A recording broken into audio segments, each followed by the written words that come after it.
and welcome back to the Goodreads Virtual Book Club. I'm Brianna, and joining me is Merrily. Once again, thank you so much. Yeah. This month, we read The Guncle by Steven Rowley, who you may recognize. He wrote Lily and the Octopus and The Editors. This one is really it's a nice change of pace from After Parties, as good as After Parties was. Mm-hmm. It's kind of like a nice palate cleanser. And it would be it's like a quintessential summer read book. Would agree. But basically, just brief summary before we get into it. So the Guncle is about Patrick, they call him Gup, Gay Uncle Patrick. And his brother married his best friend, Sarah. And Sarah has recently passed away after a long health battle. And his brother is dealing with addictions of different kinds and has asked Patrick to take care of the two kids, Maisie and Grant.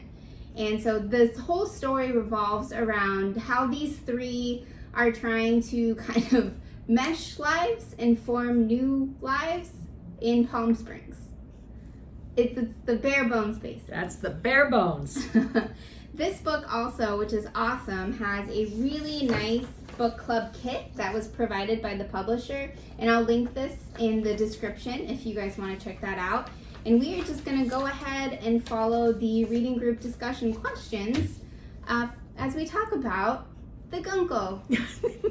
All right, so the first question on the list is Patrick and his sister Clara. Clara is the oldest in the family, then Patrick, and then the younger brother, whose name I can't remember. Greg, thank you. Yeah, Greg. Greg is the youngest brother. But Patrick and his sister Clara each have a very different viewpoint on what would be best for Maisie and Grant after their mother's death. Which approach do you agree with most? Did that change by the novel's end? What do you think? I personally, it would be great to have both influences, but they live in different sides of the country, so it has to be one or the other. And I appreciated Patrick. He was honest. He was straight with the kids. He knew that, kept that balance of child and adult, because the kids are 9 and 6. Very young. So they're not teenagers, they're not older kids, so they are grappling with how to deal with grief. So Patrick just has a really good hands-on, he looked things up, he read into it and just found out. Clara, on the other hand, has been a mom, a stepmom, and knows what it is to bring up children. So she has that soft touch, and she knows that Maisie would love to have her hair brushed or things like that, that kind of touch and connection with someone. And I think she was just a little too overbearing. Yes, thank you for me. Yeah, So. They're very different, and I think it's so interesting that both want to take these kids, not necessarily for the kids' sake, but they each have some type of somewhat selfish motive as to why they think that they would be the best ones. Clara is going through kind of a nasty divorce that you don't find out in the beginning. And I think part of why she wants the kids is structure, not only for them, but for herself. So she has something to do with her days, because the kids that she raised are now off to college. So she feels untethered, like she doesn't have anything to do and focus on. And Patrick, it's kind of like he's like the quintessential middle child. Yeah. And this is the one time that he feels like he's been chosen over his sister and over his brother. So it's like a dig at Clara when he's like, oh, actually, no, I'm gonna take them because that's what Greg wants. But really, it's somewhat of a selfish motivation there on both parts. True. But I really liked Patrick's approach too to the kids, because he really let them be their own people. Yes. Like he let them decide what they feel is best.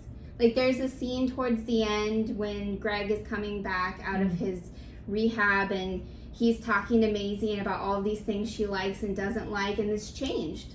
since he's been gone, because Patrick kind of allowed her the freedom to really decide, what clothing she wants to wear, what she feels really comfortable in, and gave her the freedom and the options to choose for herself, where that definitely would not have happened with Clara, because Clara had a very clear-cut idea of things. Yes. Patrick is much more free form, which works and doesn't work at the same time. Right. But I think it really allowed the kids to better process their feelings and their grief, having more freedom, but also being treated more like adults in a sense, and less like little kids. Yep, absolutely. And the way that the story is told, you have Patrick, who is an actor who lives in Palm Springs, is very much the West Coast, how you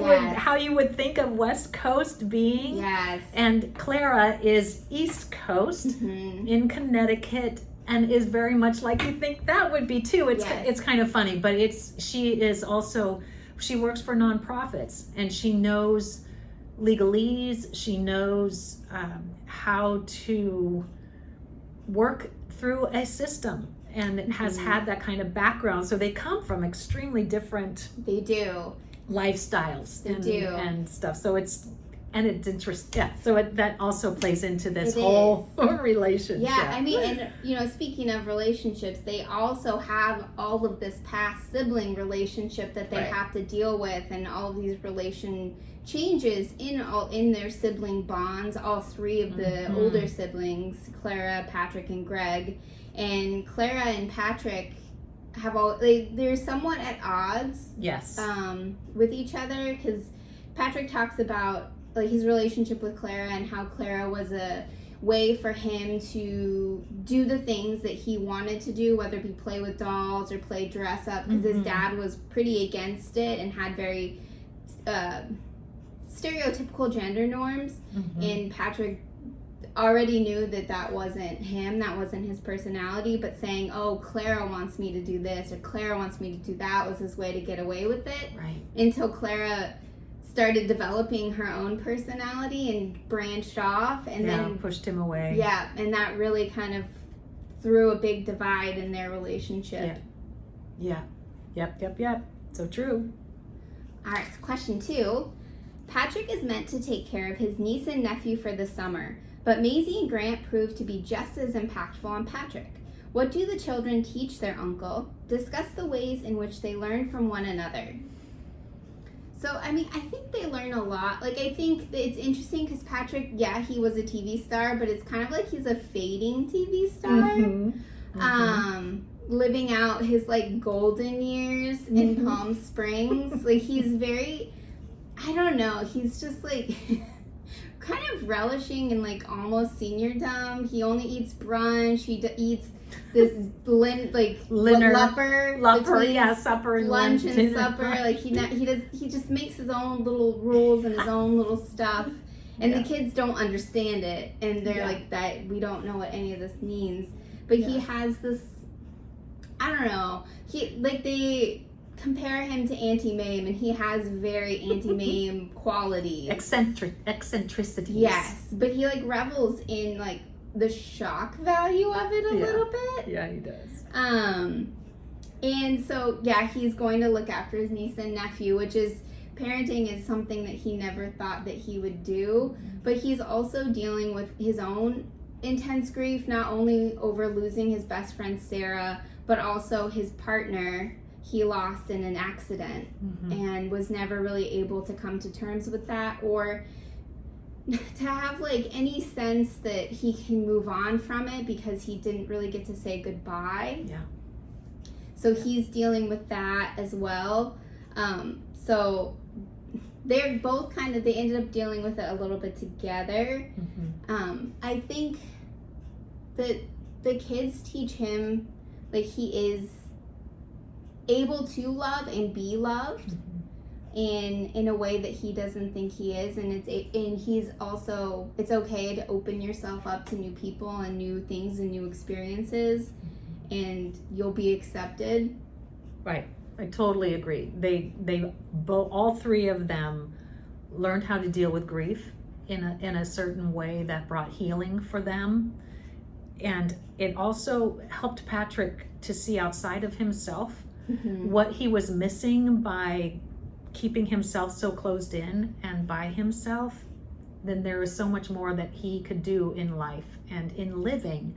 So it really brought him out of his shell. And then, but you also saw the kids grow up a bit, and Maisie getting more of a voice, being able to say, I don't like, or I want this, and to realize that's okay, that she is okay as who she is. And so that was really good to see too, even in a 9-year-old. It happens at all stages and all ages of life. She's a very mature 9-year-old. She is a very mature 9-year-old. I mean, I think having to go through an illness like their mother had cancer and they had to go through that whole process, that does something to our young ones as they are growing up and living through that. Yeah, and you see the 3-year age gap does make a big difference in things that they're able to actually take in, because Maisie understands a lot more than Grant does and feels a lot more, not necessarily more grief, but like feels it in a different way than Grant does. Absolutely. But Grant is only 6. He is 6, so he's just a little guy. And he has a lisp and he's adorable. He is real cute. Okay, so the Guncle asks the question, at what point does one stop being a kid? How is this explored in Maisie's and Grant's life, and what about Patrick's?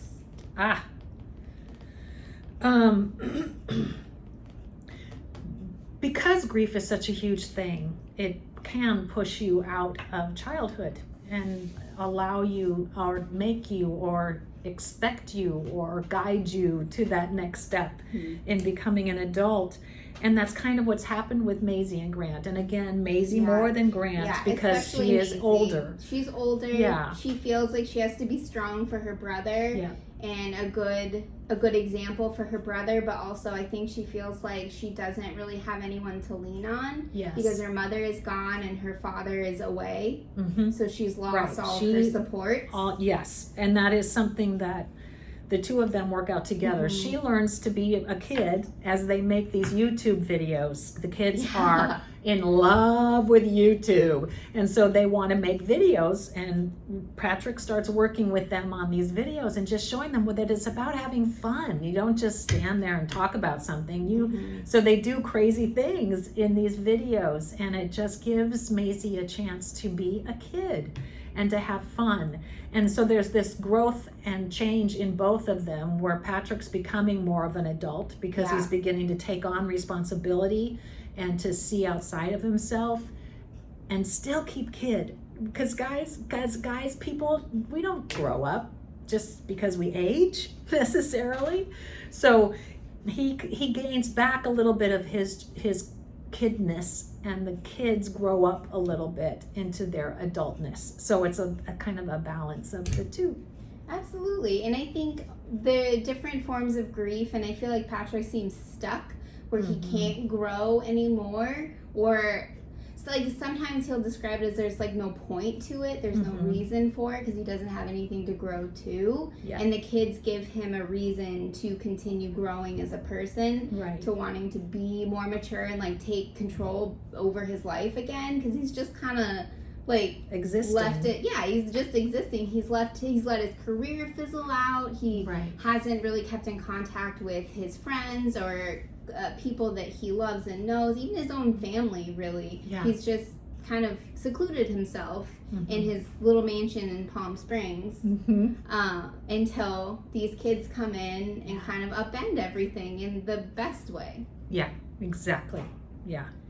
It's very heartwarming, you guys. It is. I was telling Brianna, this book reminds me a lot of Mrs. Doubtfire, because you expect it to be this fun, light, easygoing thing, and all of a sudden there's deepness throughout, but the humor keeps coming back to kind of release you from that. So you go in and out of that, but it's good. It was really good. It was. In an unexpected way. I didn't really know what to expect, but I enjoyed it. I enjoyed the ride. Yep. The next one comes with Guncle Rules. So Patrick has all of these little, more as jokes, but Guncle Rules that he proclaims to the kids, which they both love and hate at the same time. Like, it kind of annoys Maisie because she doesn't understand it. And Grant doesn't really understand anything at all. Yeah. But did you have a favorite Guncle Rule? If so, which one? How would you implement it in your own life? If you had to create a new Guncle Rule, what would it be? So I had to look at the Guncle Rules. Thankfully, they have them in the little book club guide. So you can see them. They're all laid out as they came up in the story. I think I think my favorite, having been a tomboy growing up, clothes have no gender. This came up when Maisie didn't like the swimsuit that her dad had packed for her, and they're in Palm Springs. They're going to swim every day, and she just wanted to wear shorts and a shirt. So they went and got her some board shorts and some of the swimming shirts, the tighter, whatever. I just really appreciated that, because if you're going to be comfortable in your own skin, one of the ways of showing your comfort is in the way that you present yourself to others. And for her to have the freedom to wear a bow tie when they had a party, or to wear these boys' swim trunks, or what is considered boys' swim trunks, it just was so freeing for her. And I know that is a struggle that I have had. You always want to fit in, you always want to be a part of the crowd, and you want to fit in with everyone else, and that's one way that we do that. And it's just good to be reminded, doesn't matter. Yeah. I mean, I think that was my favorite Guncle Rule as well. Like, you can see on the cover, Patrick's wearing his famous caftan, which Grant doesn't understand. He thinks it's a dress, but I think also he's helping normalize that people can wear whatever they want and look however they want, and to not just judge somebody at face value. And I think he's helping teach the kids those kind of important life skills that maybe they just haven't really had experience with yet. And to just, allow not only yourself to wear whatever you want and be whatever you want, but other people have that same option and the same freedom to do and be whatever they want. Absolutely. Some of the other rules are a little bit interesting. I couldn't, like bottomless mimosas are not the same as pantless mimosas. So it's just a play on words, and so they're fun. They're and they can be taken seriously or most often not. And Patrick will make up new rules. Like, this list isn't exhaustive. There's at least 50 Guncle Rules that he just throws off at the fly. Mostly to make the kids laugh. Yes, exactly. So they're hard to take seriously. Yes. Okay, so question 5, Jed. So Jed is Patrick's next door neighbor. They're a throuple, and JED are their initials, but they're always just referred to as Jed. You don't actually know their individual names. But they're an unconventional and hilarious set of neighbors. How does the throuple play a role in this novel? What were some of your favorite moments with them? I think at first they don't play much of a role at all until there's a scene where Patrick is questioning his choice to take care of Maisie and Grant, because there was an earthquake and Grant got injured because a wall art piece hit him in the head, and he got knocked unconscious, had a concussion. He had to go to the emergency room, and Patrick was just having real crisis. He really didn't believe that he could do it. He's just give them to Clara, because Clara's more responsible than I am.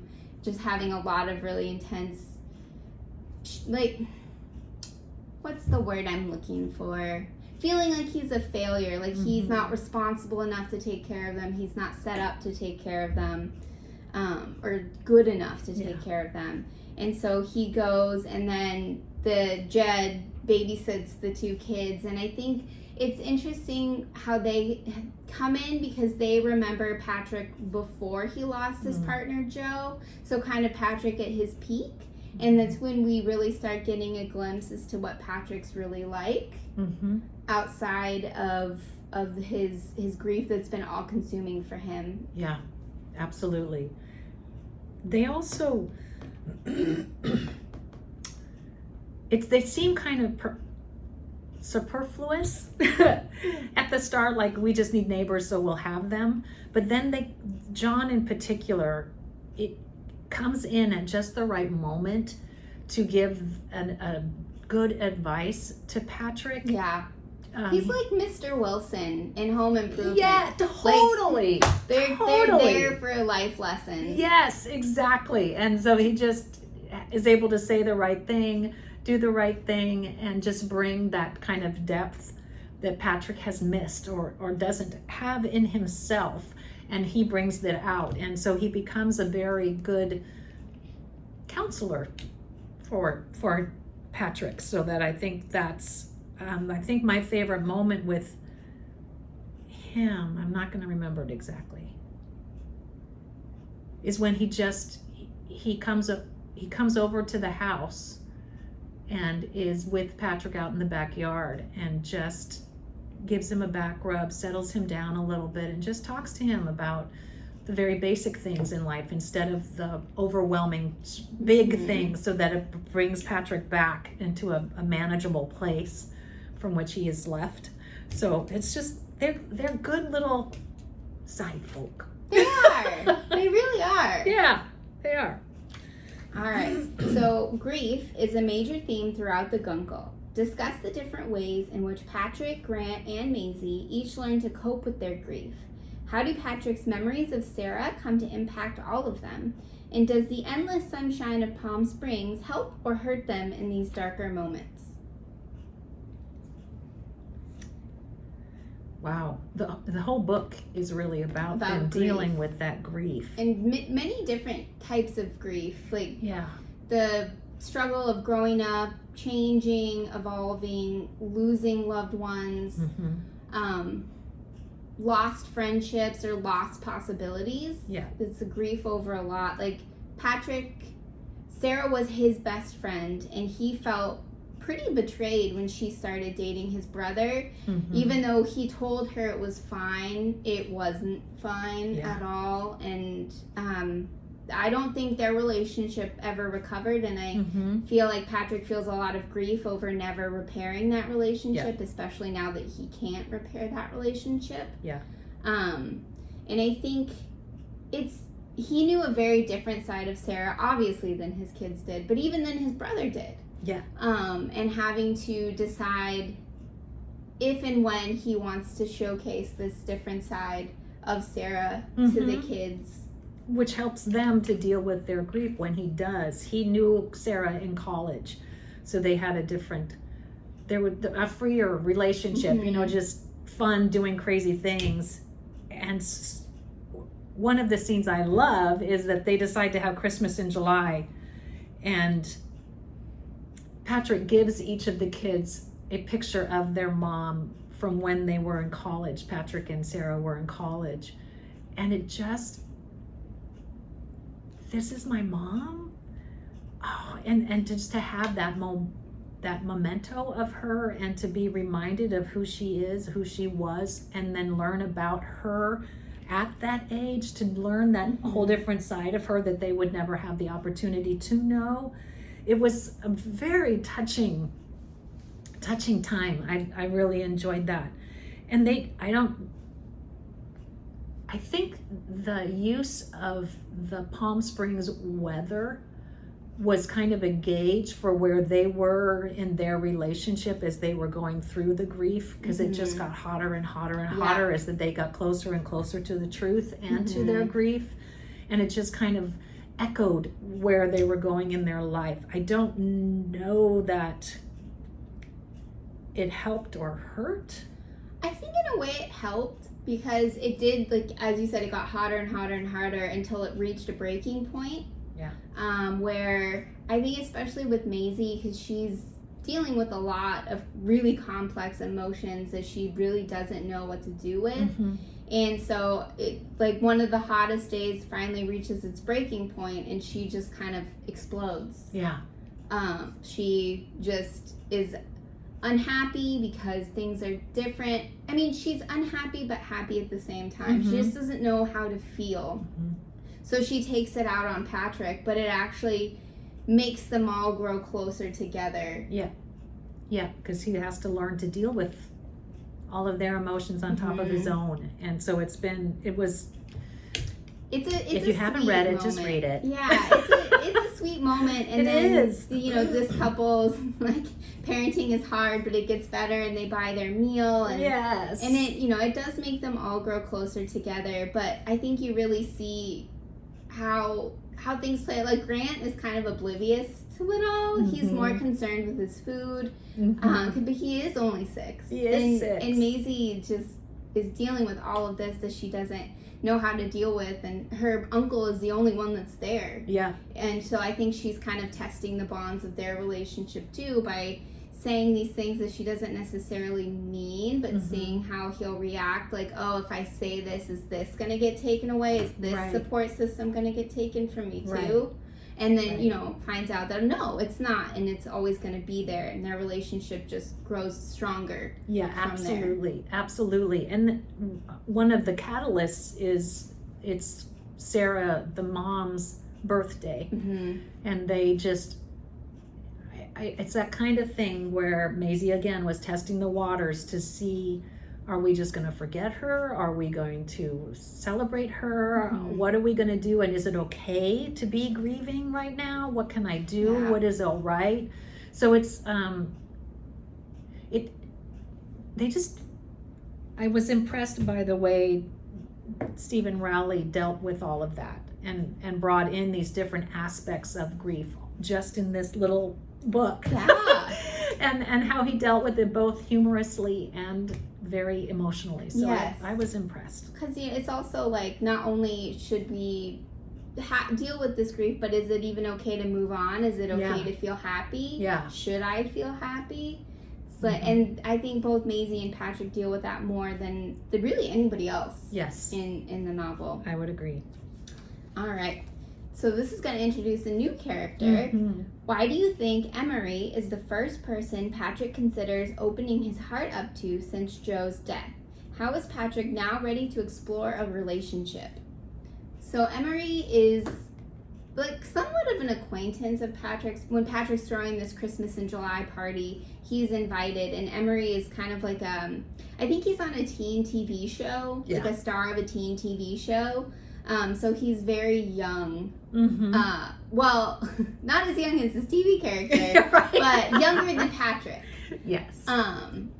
And I think for me, at first, Patrick kind of considers it as it's like more like a fling. Like it doesn't matter. Nothing's going to happen with it. So he can kind of test the waters because this person probably doesn't even like him in the first place. So he won't get hurt by it. And that's kind of how it starts. I can see that.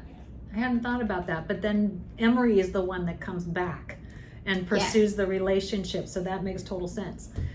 They just they start with the commonality of acting. And then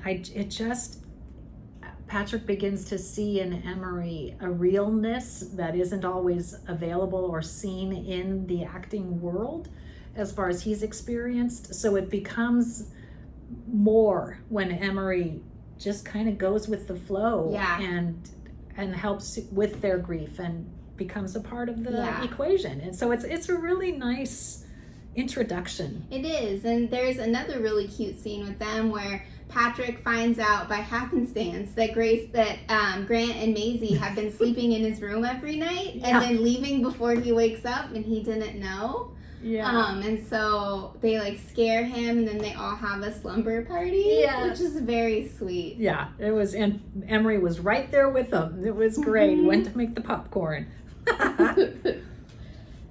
By the novel's end, Patrick has decided to revive his acting career. Were you surprised by his choice of project? What type of performance would you love to see Patrick do? I was not surprised. He had become famous through television, and but had always wanted to act on the stage. Yes. So he goes back to the stage after this 4-year hiatus. He chooses to go back to the stage, and he chooses to do it on the East Coast. And his whole motivation is to continue to be near the kids. They need that continued support, and he needs them also to continue to be a part of his life. So he chooses that. And I thought it was a great move. I thought it was a very mature thing. It was. Because, I mean, he has another opportunity to go back to television. Yes. Where he was told at first that the show would be on the East Coast and be filmed on the East Coast. So he was like, this is perfect. And it would be basically somewhat like his real life. He would be the gay uncle in this show as the star. And then he learns that it's filming in Los Angeles. And kind of throws him for a loop. It throws him for a loop, and he really has to think, like, does he want to continue being somewhat stationary in his career and taking the safe choice, or does he want to take a more meaningful choice for him and to continue building this really incredible bond with Grant and Maisie? Yeah. And he makes the right choice. And he chooses, he chooses in our estimation. He chooses to take a risk, like both emotionally and in his career. Right. He chooses to take a risk. Yeah, and it pays off. Yeah, and he does it by negotiating. Yeah. He says to them, I'll do your show, but not right now. And they let it go for a year. And so he is able to go and have that continuing time with Maisie and with Greg and Clara, his family, to heal relationships all the way around and to build new ones. So it was a good move. He grew up a lot. Yes, he did. Patrick. Yes, he did in his 43rd year. Yes. Happen anytime. Exactly. Patrick is always his authentic self, something he draws on as a Guncle. In what ways does he encourage the kids to celebrate their own unique qualities? Have you had a Guncle or Auntie Mame type figure in your own life? If so, what have you learned from them? I think we've talked a little bit about the different ways that he encourages the kids to kind of embrace their own uniqueness, and Maisie and what she wants to dress and what her appearance is. Grant too, in a way, like how he wants to dress, and kind of like opening up the topic of like love and who you can love, and really you can love anybody. And just having really open lines of communication about the toughest of subjects. Right. And that showed itself in his relationship with Emery, because he was waffling on how to talk with the kids about his gayness and how he lived his life, and he was protecting them and all those kinds of things. So he was able to come to a point where he could say, this is who I am in relationships and whatnot. So that was a really good move on his part. And that, I think, opens up for the kids to have that same kind of honesty with themselves. And it was good. Yeah, and to have that adult who you know you can go to with these tough questions, who's not going to talk down to you or, talk to you like you're a kid, but actually have a real conversation about things no matter what your age is. And let you own your opinion. Because he didn't try to make them feel a different way or the way he thinks they should, but allowed them to hold to their own feelings and thoughts. And so that was good. It was. He was a very Auntie Mame type of figure. He was very extravagant in the best ways. Flamboyant, And I can't, because of that, I think I'll tend to only think of an Auntie Mame character as being flamboyant, and I don't really have one of those in my life, but I have people that impact me. That love and care for me, and that have helped me through some difficult times and continue to be that in my life. So definitely. Which is awesome. Yeah. I had kind of an Auntie Mame. My Aunt Tony, she had an all red car, red everything, red seats, red interior, and she was just always like up for adventure and up to like go anywhere, but also, you could talk to her about anything and she wouldn't judge you at all or anything. Oh, that is so cool. Very, very like a Patrick. No, that is so cool. Yeah. I love that. Very like a Patrick. Yeah. All right, last question. What do you think happens next for Patrick, for Grant, and for Maisie? Do you think Patrick will do the TV show? I think he will. I think he'll enjoy doing that. And I think the main thing, not necessarily what they will do, but how they will do it, I think Patrick is going to approach things in a fun, loving, mature way. That maturity has deepened who he is and how he will respond to things. And I think Maisie and Grant are going to learn to be kids again, and to be able to enjoy life, to realize they don't ever have to forget their mom, that she will be with them always, and there will be different ways that she will show up for them in their future. So I think it's more about how they're going to approach life than what they're going to do. Yeah, because I think too, especially for Grant and Maisie, I think they're going to have such a wonderful sibling bond as they age, and I feel like Patrick really learned a lot from the relations he has with his own siblings on, you know, how these two are so close together, and I think that Patrick really helped foster that with them, because they really don't ever fight in the entire book. They don't fight. They're just really lovely siblings, and I think that, you know, they're going to continue that as they age and not follow the same course of the generation above them and how those siblings interact together. I agree. And I think Patrick and Clara and Greg will be healing as well, making a new relationship for them as well and rebuild family. So that'll be good too. I hope for Patrick in the future, I hope that he continues to kind of step out of his comfort zone and the roles that he's willing to take. Whether he takes the TV show, which is his comfort zone, or he continues on the theater, does something completely different. Yeah, I agree. It'll be fun. Whatever happens. It'll be good. It's whatever you imagine to happen will happen. That's all right. With bumps on the road along the way, but good things. Yes. Yeah, I agree. Yeah. Well, thank you guys so much for joining us as we talked about the Guncle. I hope you join us next month for a new book called Burial Rites by Hannah Kent.